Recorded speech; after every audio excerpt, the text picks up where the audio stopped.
Hello and welcome. This scarf situation, I'm not sure. I needed this scarf to look like Esmeralda, but it's the Sophie scarf by Petiteknit and it's absolutely beautiful, but sometimes I look like a crazy lady. But anyhow, welcome. This is a knitting vlog about a project that I've been wanting to knit for a while. I filmed a little introduction about this video, so I'll put it here, but I was exhausted and I'm exhausted still. A lot of things have happened during the past weeks, so it was a little bit messy, but yeah, I hope you'll enjoy the introduction and then the actual video and then the reflection as well. I hope you'll enjoy all of this. It's about my creative process. It's about this project that I still haven't finished, and I'll show it to you after you watch the footage of the past week. And so I'll show you the progress or what I have knitted so far.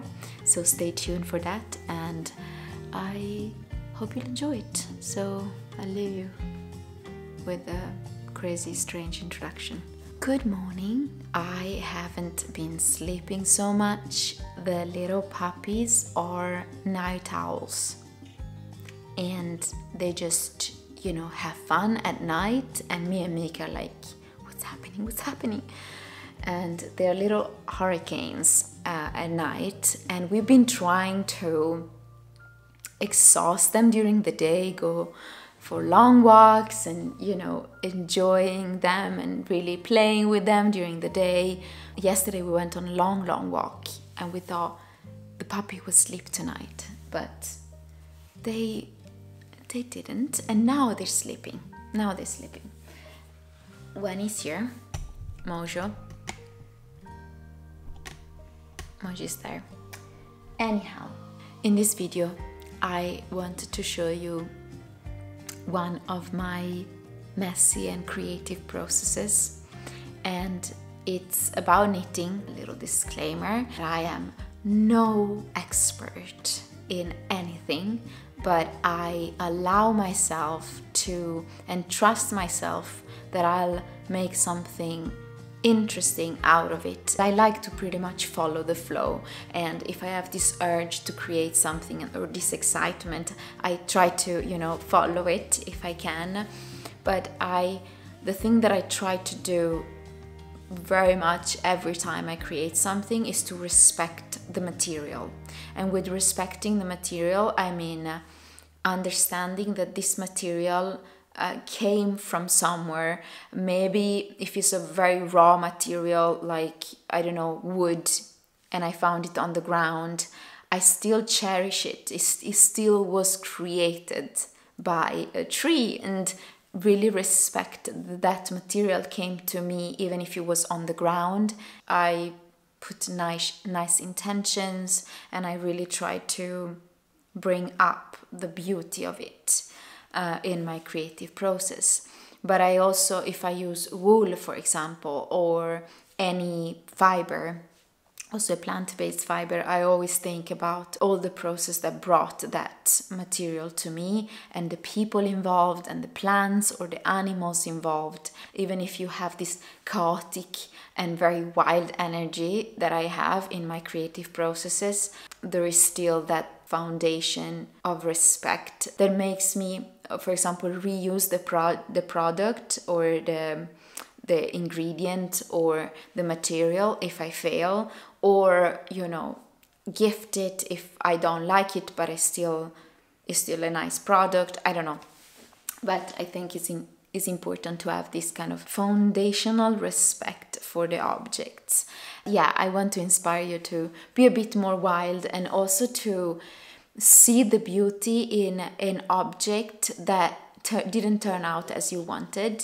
I hope you'll enjoy this, and then we will catch up after you watched the footage, and I'll show you the progress of the project that I started in this video.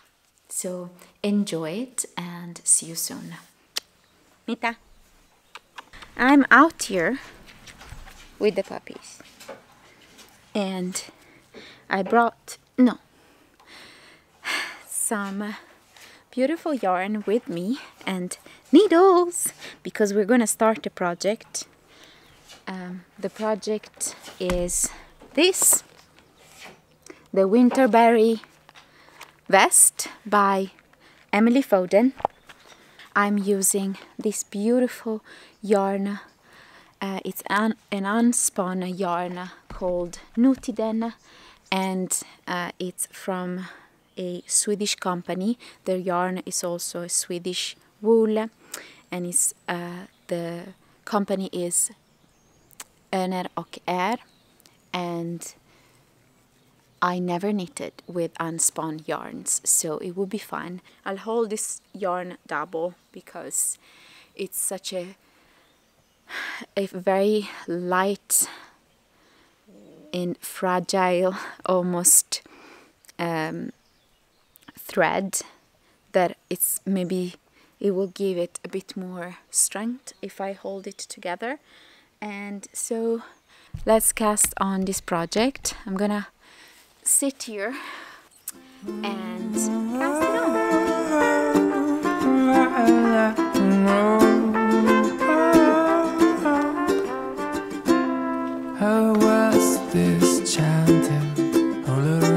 I think I'll cast on the size 1. My gauge is a bit bigger than the normal recommended gauge. I'm gonna use needle size 4 millimeters, but I'm gonna hold the yarn double, so it's gonna be, I think it's gonna fit. And the finished bust circumference of the first size is 86.5 centimeters or 34 inches. And if I follow this size, it will be still bigger on me because the needle size and the type of yarn that I'm using. And so we're gonna, experiment a little bit with that. And yeah, my finished bust circumference I think is 95, something like that, centimeters. I don't really remember, but it's more than 86. But I'm kind of hoping for the best. I think it will be okay. Otherwise, I'll rip it back or I'll gift it.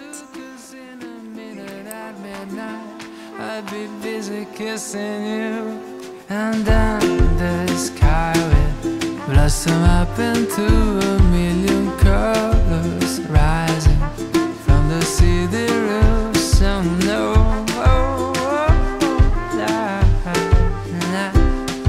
and when you're hearing the countdown, goodbye, oh dear, thanks for being around.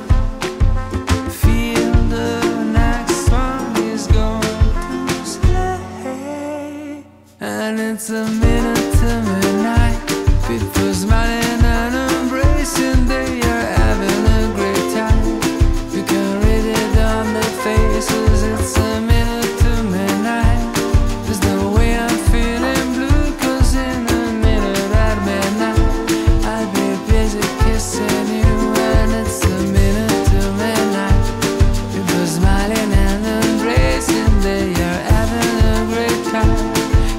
Read it on the faces. It's a minute to midnight.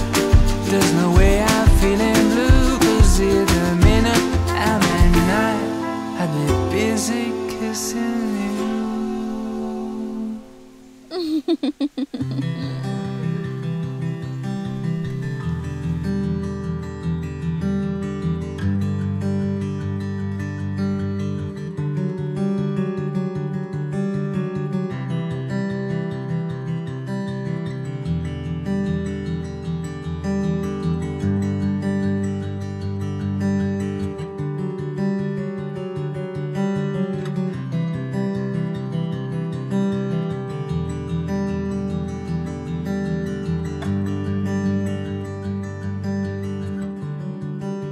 Good morning. It's currently 7:45 a.m. The doggos are not feeling great. We've been worrying all evening and all day yesterday. This morning we're gonna go to the vet. We're gonna collect samples of feces. That's the life of a parent, apparently. And yeah, it's so incredible how much love and care you can feel for another being when you're kind of responsible for. That's my morning. I wanted to show you the progress of my vest. So I did little modification, very little though. So it's really all scrunched up, but I knitted bubbles, the bubble panel, only in the front or in the back of the work. Not at the back of the work, but at the back of the vest. And I decided to skip the bubbles on the front or the back. I'll still need to decide. Because I want it more plain. I don't want the bubbles everywhere, maybe just a little section. And I love how they look, but I don't know how practical they will be in terms of wear, but we'll see. I love the texture. I just feel that it's quite big. I should maybe try it on. It feels pretty big. So, I don't know.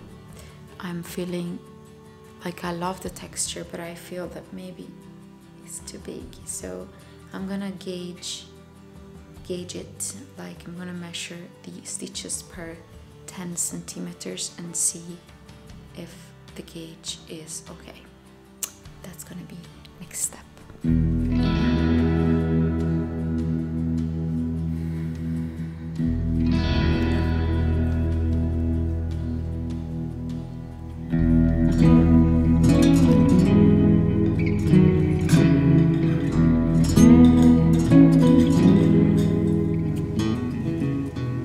Excuse me, sir.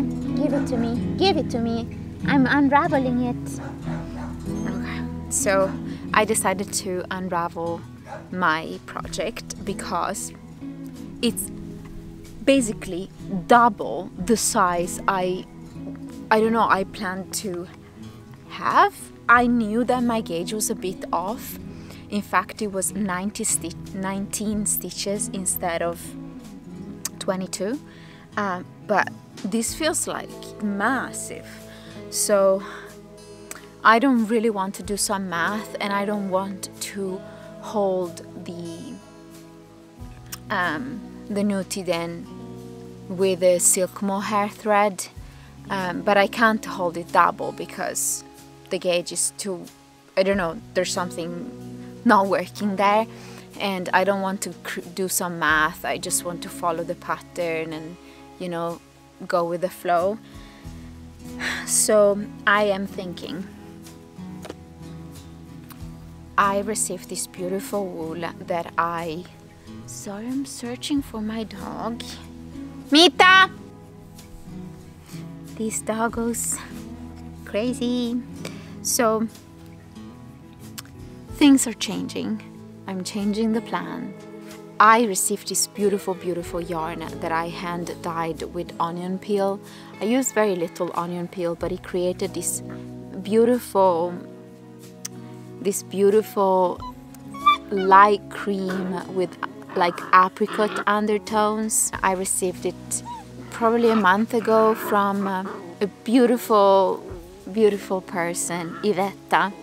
And she sent me 4 skeins of these. She had some in her stash that she wouldn't use. Basta! My goodness! Shh. They're crazy. I actually have enough skeins of this to knit a big sweater, you know. I could also modify it, and I could create a sweater out of the winter vest, the Winterberry vest, and add sleeves, like pick up stitches, because it's knitted bottom up, and you can pick up stitches around the armholes and then knit sleeves.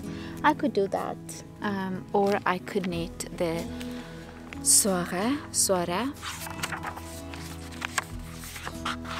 This is another pattern I could knit. And I was thinking to use the Petiteknit yarn for another project that I actually have been wanting to knit, but I didn't have an unspun yarn, which is recommended in that pattern. And the pattern I'm talking about is the Tulip Sweater or the Tulip Cardigan by Melody Hoffman. It's a pattern that I've been wanting to knit for so long. I don't know. We'll see, but I don't think I'll use this yarn for this project because I honestly don't want to hold Petiteknit single with one single strand and hold it with a mohair. I kind of would like to use this yarn as it is. I think what I'm gonna do is to cake up this and knit a little swatch. I just wanted to have a very little chat about making mistakes in our craft. As I was unraveling this huge vest that I started knitting on, I knitted on it for like the entire day yesterday, basically. Not the entire day, but many hours. And when I unraveled it, I didn't feel any frustration or upsetment towards myself, and I think that's such a beautiful goal to reach. To have that feeling of like, well, it didn't work out, let me just, you know, take back the yarn and start it all over or figure out what to do. And I think that's something really nice that many of us need to learn, to make mistakes and be fine with our mistakes, be fine with that, and be like, okay, I learned that this doesn't work, and not feel that it's a waste of time, even if that thought creeps in. I just really checked in with my feelings and felt that it was completely okay, and I would have rather unraveled it than just, you know, try to find ways to modify it, or I don't know. I feel very happy I'm unraveling this. I mean, look how huge that is. So yeah, I'm gonna cake this up, knit a very tiny swatch so I understand a little bit of the gauge, and then we'll take it from there.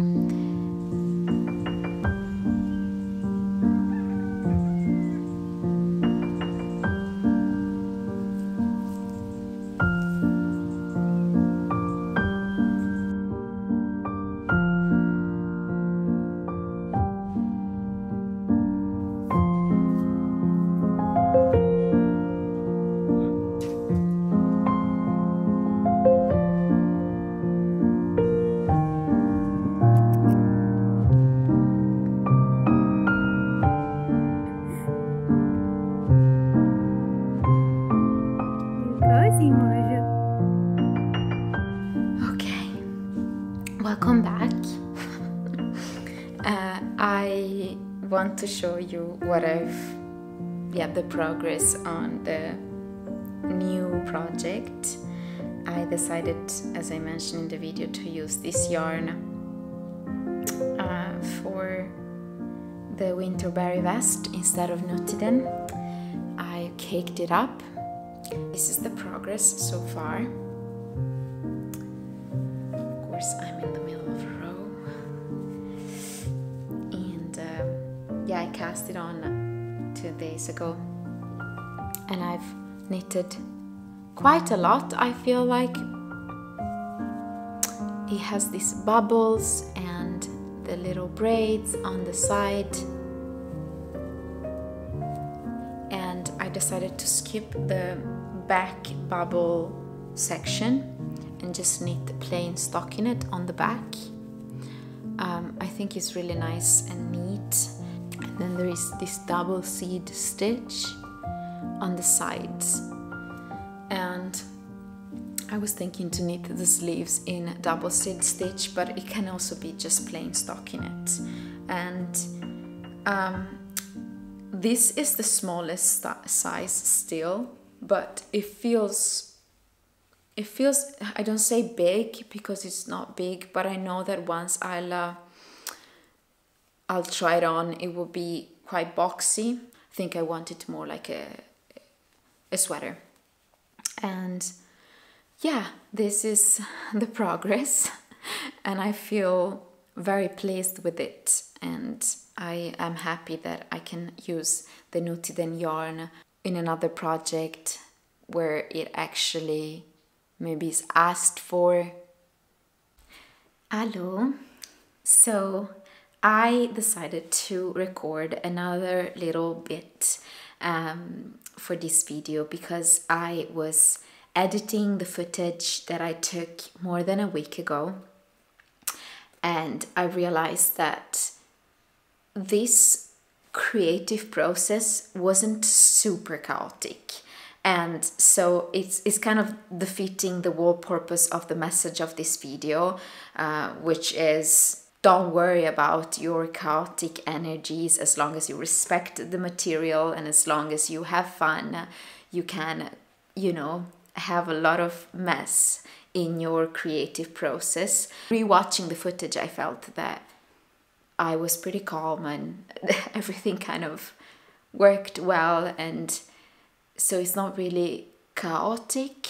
My life was pretty messy and it's still pretty messy, so probably that was the energies, and this is the energy that I'm feeling. So I kind of assumed that that was gonna reflect in my project, but it went pretty well, and so I wouldn't feel super comfortable to leave this video as it is and not saying that this wasn't super chaotic. This was just like a normal process, but I still want to put that message out there to have fun, to respect the materials that you're using and enjoying yourself and make mistakes. That's what I want to communicate with this channel, with my videos. Let's grow wild together. Let's try different things and let's try to follow the flow and inform each other and say sorry and say let's do it and, you know, make mistakes. But I want to show you the progress. And I actually decreased this moss stitch section, which is both on the right and the left, on the sides of the body, was a certain amount of stitches on each section, and I decided to decrease it, and I'll do a little bit of math, which I didn't want to do, but now I'm feeling I will have the energy to do it again, and it's now it fits really well, and it looks really beautiful. It looks very rustic. The bubbles aren't perfect, of course. I am very far from being a perfect knitter, but the textile is absolutely beautiful. This wool, I don't know actually the brand because Ivetta, this friend, knitting friend, gave me 4 skeins, but they didn't have any labels, so it's very like rustic and it's kind of like a mystery yarn, but it's a very rustic Lithuanian yarn, and I am so happy with how this looks. I think I will wear it a lot. Yeah, it looks absolutely beautiful in my opinion, and I think I can either leave it as a vest, so continue to follow the pattern and just have it as a vest, or I can finish it as a vest and then pick up the stitches, as I said already, pick up the stitches along the armholes and knit sleeves, so it will become a sweater. But we'll see. I don't own any vests, and talking about vests, I absolutely need your very important advices or suggestions. I want to knit a vest for my dad. His birthday is at the end of November, so I don't have super much time, but I think I'll make it. I want to knit him a vest. Last year he asked me if I could knit a vest for him, and I bought the yarn last year, and I have the yarn, but I never bothered to knit it. I don't know, never prioritize it. But now I would love to knit it for his birthday. And so I don't know what pattern I should follow. I was also thinking to just improvise, but I would like to, you know, nail it. I don't want to experiment too much because I want it to turn out beautifully. I want it to fit. And my dad wants something very simple, like plain stockinette. I think he said that he likes kind of like a very gentle little V-neck, not like a deep V-neck, but a gentle one. But he said that he would be also fine to have it like a round neckline. So it depends. He said doesn't matter, but I think in the beginning he mentioned like a gentle V-neck. And so if you've knitted vests before, like men's vests, and you like it stockinette simple, please let me know, comment. I would love to know your suggestions. And I have a DK yarn. It's a commercial yarn. I bought it last year. I have like so many skeins, so I think it will be enough. I think it's a drops design. I think it's called Alaska. It's blue, dark blue color. And yeah, I have many skeins, and I think it's a DK weight. It's a DK weight, I think. Alaska, drops Alaska. I will record a podcast episode soon. Now I don't really have the time these days, but hope you'll enjoy this video, and let me know about my dad's vests. And if you want to see other type of content, like foraging, woodworking, vlogs and all of that, you can support us on Patreon. There I share other things, not only knitting related. I share not only knitting related stuff here as well, but it feels that most of you are here for knitting, so I decided to share more about my life or our lives on Patreon, and it's nice. And so thank you so much for supporting me, regardless if you're on Patreon or here. I really appreciate your presence and your beautiful comments. Sometimes I reply, I read all of your comments. Other times I need time to be offline and deal with my life, so I'm not always on the phone. But yes, thank you so very much for being here, and I'll see you next time. And let me know if you like this bit more messy and inconclusive type of videos, because we didn't really finish anything. But yeah, I just hope this inspires you to be okay with making mistakes. Be okay to, you know, not be this perfect, always having it all together type of person, and have, you know, and value people that are a bit more messy, and value different creative processes, as long there is some sort of like love and respect for each other, for ourselves, and for the materials and the environment. So hope you enjoyed it, and I'm just gonna take a power nap with these crazy night owls. I'm sorry. Thank you so much for being here again and for supporting me. At what? You want to be back here? Sorry. Sorry if I disturbed you. Sorry. See you next time. Bye.